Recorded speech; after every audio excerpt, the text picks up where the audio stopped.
सकते हैं, पर अपने भक्त को जैसे कोई भी माँ अपने बच्चे को दुख नहीं दे सकती, उसी तरह भगवान माता पिता हैं, वो कभी अपने भक्तों को, बच्चों को दुख नहीं देते। तो सवाल ये खड़ा हुआ कि फिर ये जो दुख हमें मिलते हैं ये कौन देता? उत्तर आप लोग दो, बताओ आपके जीवन में जो दुख आता है वो कौन देता है आपको?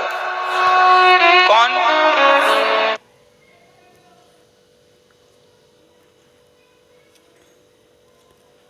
दो, बताओ आपके जीवन में जो दुख आता है वो कौन देता है आपको? कौन? कौन? कौन? आपके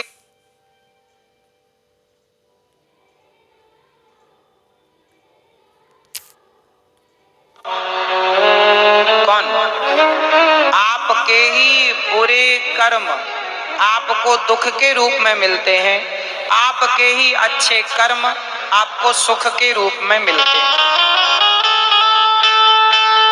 सुख दुख कर्मों का फल है, को ना काहू को सुख दुख कर दाता, निज कृत कर्म भोग सब भ्राता।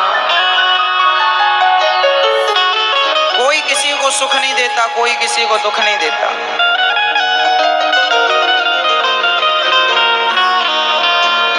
कोई किसी को सुख नहीं देता और कोई किसी को दुख नहीं देता। प्रत्येक व्यक्ति अपने कर्मों का ही कर्मदंड सुख और दुख के रूप में भोगता। और दोष किसे लगाता है? भगवान। भगवान कभी किसी को दुख नहीं देते। जैसे जैसे बताओ, क्या जज किसी को फांसी देता है? उत्तर दो। क्या जज किसी को फांसी देता है? बोलो हाँ या ना। तो फिर जिनको फांसी की सजा मिलती उन्हें कौन देता है? बोलो, जो जोर से बोलो मेरी माँ। जज कभी किसी को फांसी नहीं देता। गुनहगार का गुनाह ही उसे फांसी तक पहुंचाता है। जज तो एक माध्यम है, जज एक माध्यम है, निर्णय करता है। बाकी आपने गुनाह किया तो आपके गुनाहों ने आपको मृत्यु दंड दिया या जो भी सजा दी, उसी तरह भगवान जज हैं। किसी को सुख नहीं देते भगवान, किसी को दुख नहीं देते भगवान। आपने जो कर्म किया होगा अच्छा, उसका अच्छा फल, बुरा किया बुरा। तो फिर आप सवाल करो हमसे कि महाराज जी, जब भगवान सुख नहीं देते, दुख नहीं देते, तो फिर भगवान की भक्ति करने का लाभ क्या? बताओ, भगवान की भक्ति क्यों की जाती है?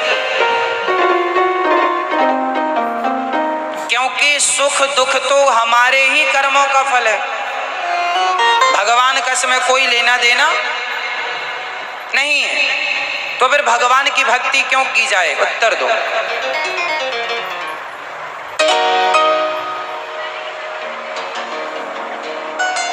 कोई ये सवाल आपसे कर दे तो आप क्या उत्तर देंगे?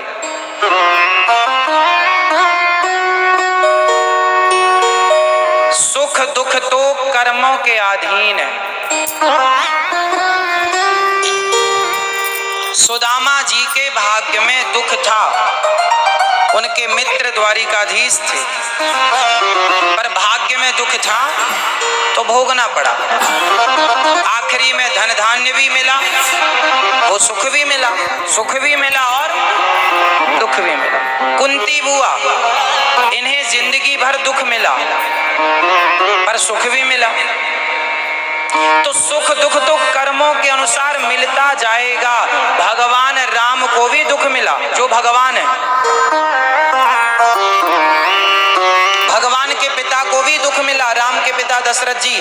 देवकी वसुदेव को भी जेल में वर्षों तक रहना पड़ा। तो सुख दुख तो भोगना पड़ेगा, भगवान के पिता को भोगना पड़ा, तो आप और हम कौन? तो सवाल ये खड़ा हुआ, पर भक्ति क्यों करनी चाहिए भगवान की?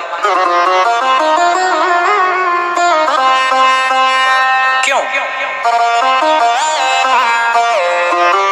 भगवान की भक्ति हमें सुख के लिए हम नहीं करते, इसलिए पहली शर्त है भगवान के भक्त को निष्काम होना पड़ेगा।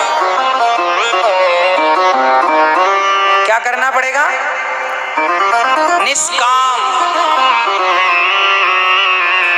भगवान सुख दुख तो जो है मिलेगा, अच्छा बुरा हानि लाभ मिलेगा। भगवान की भक्ति क्यों करनी है? क्योंकि उस परम पिता परमात्मा, उस परम सत्य ईश्वर को पाने के लिए ही हमारा ये जन्म हुआ। अब सवाल फिर आएगा कि उसे क्यों पाना है? फिर जब सुख उनसे नहीं मिलना, दुख उनसे नहीं मिलना, उनसे